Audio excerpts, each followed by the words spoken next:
It's rare to hear good news about the Great Barrier Reef these days.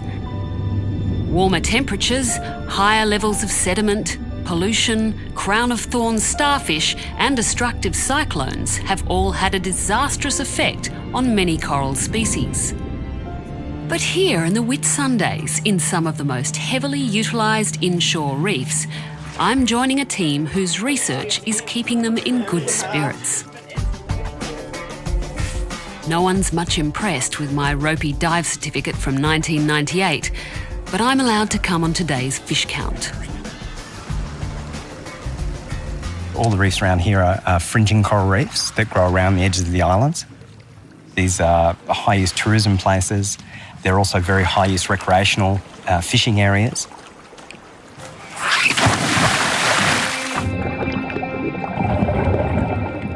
We run transect tapes, surveyor's tapes, along the reef slopes.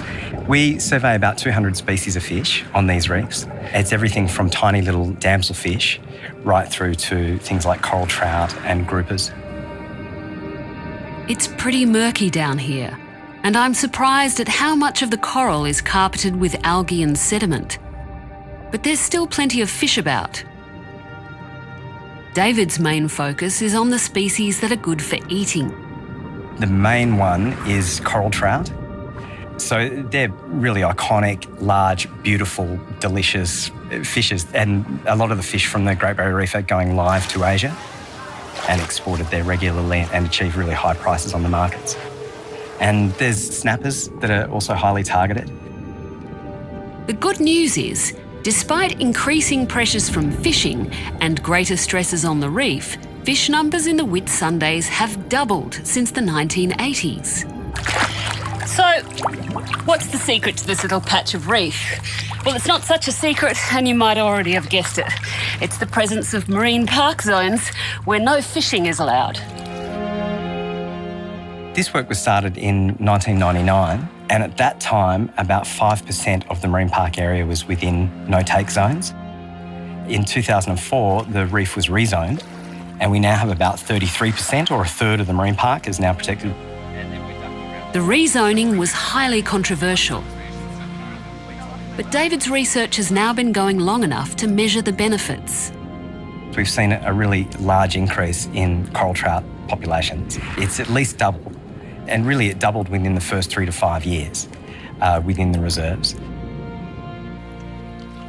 There were big concerns green reserves would cause remaining areas to be overfished and degraded. But those populations have remained stable. That's thought to be because of the highly productive green reserves where fish can grow beyond minimum catch size. Bigger fish produce more babies. The female fish between, say, 40 and 55 centimetres or so are the really, really highly fecund individuals in the population.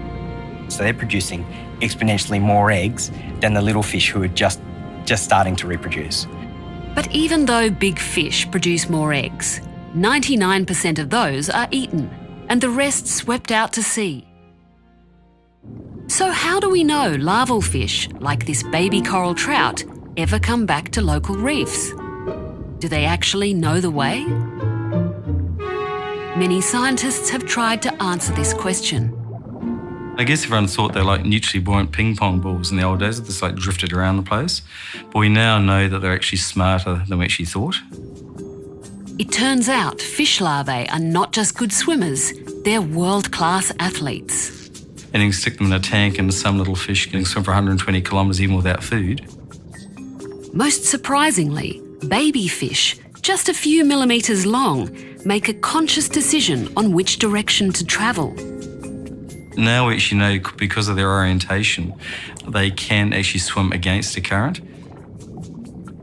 And by artificially messing with their sense of time, Mike Kingsford team worked out just how baby fish navigate.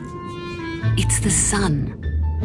So the fish's biological clock was changed as a result of putting them in the dark, and as a result their orientation was completely different. They actually turned at something like 90 degrees from what they were doing previously. Oh, look, I was astonished. I mean, we don't credit fish having a very big brain, and hey, they can do it, and that could be demonstrated experimentally. So we're assuming if you've got something like sun campus, you get close. When you get close to the reef, you can then smell the reef and hear the reef. Certainly noise, we know, can go up to about 4 kilometres from reefs.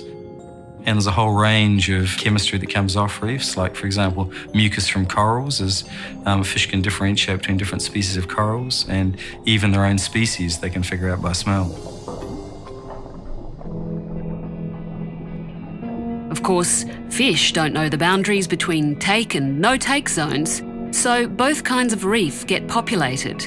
And David's work has proved it.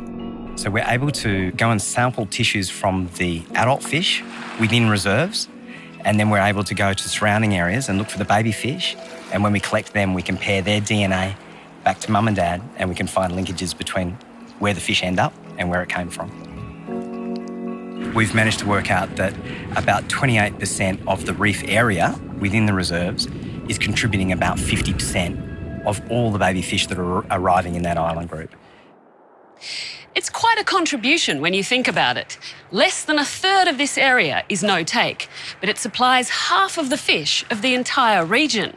It's a benefit to the genetic and biodiversity of coral reefs, and it restocks areas that are currently fished.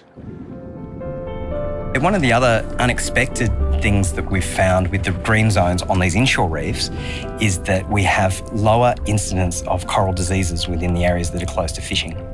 Now, we think that the physical act of fishing and dropping lines on the reef and causing little minute scars on corals, breaking off branches off corals, things like that, is causing a site where infections can get in and start to take over the coral. And we're seeing up to 7-fold higher incidence of disease in places that are open to fishing relative to places that are closed to fishing. By no means can green reserves solve all the complex problems ahead for the Great Barrier Reef, but they may give at least some tropical reef species a fighting chance.